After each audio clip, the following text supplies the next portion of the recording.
Amerika prezidenti Donald Trump koronavirusi yuqumi sababli 2 oktyabrdan boshlab Maryland shtatiga joylashgan Walter Reed harbiy doktorxonasida davolashni qabul qilgan.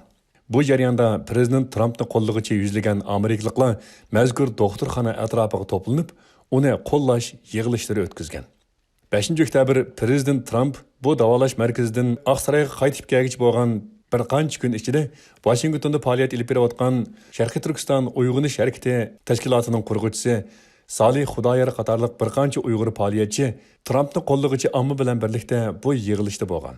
Ular qo'llarida Sharqiy Turkistonning ayol tuzluq ko'k bayrog'ini ko'targan bo'lib, bu ayol tuzluq ko'k bayroqlar Amerika bayrog'ining orasida alohida julalanib, ko'zga tashlanib turgan. Bu bir qancha kunlik Trumpni qo'llash yig'ilishi Amerikaning Fox televiziyasi qatorliq taratqularning naq maydon tarqitishlarida ko'rsatilgan. Har qatimliq televiziya naq maydon tarqitishlarda bu Uyg'ur faoliyatchilar ko'tarib olgan ayol tuzluq ko'k bayroq ekranning markazidan o'rin olib, millionlagan amerikalik televizor ko'rguvchilarning ko'z oldida namoyon bo'lgan. Hatto bu ko'rinishlar Xitoyning davlat boshqarishidagi taratqularda ham ko'rilgan. Bir qism Uyg'ur kuzatuvchilar bu hodisani Xitoy taratqullari Trumpning virusdan yuqumlanganligini xabar qilish uchun uning mashinasi o'tgan ko'rinishni suratga olganda Sharqiy Turkiston bayroqlarini ekrandan chiqarib o'tishga amalsiz qolgan bo'lishi mumkin deb qarashgan. Uyg'ur faoliyatchilarining bu qatimliq faoliyatini Amerika ovozining O'zbek kanali naq maydondan ko'rsatgan. O'zbek kanali muxbirining naq maydon ziyoratini qabul qilgan Salih Xudoyor nima uchun bu qatimliq Trumpni qo'llash faoliyatiga qatnashganligini tushuntirib, mundaq degan. Sharqiy Turkiston masalasiga nisbatan, Uyg'urlarga nisbatan, masalan 3 yil burun, Trump hokimiyatidan burun bütün ko'pincha dunyo Uyg'urlarni tanimaydi. Sharqiy Turkiston masalasini bilmaydi.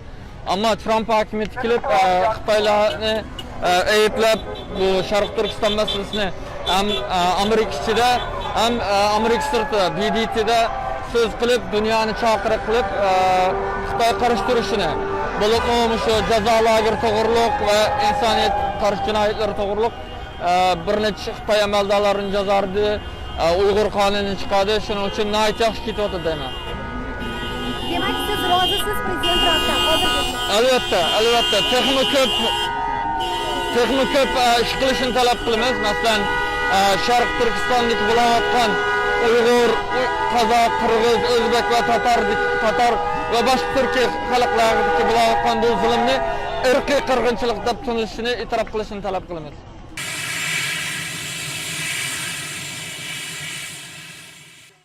Prezident Trump dushanba kuni doktorxonadan davolanib chiqib, Oqsaroyga qaytib kelganligini bildirgan edi.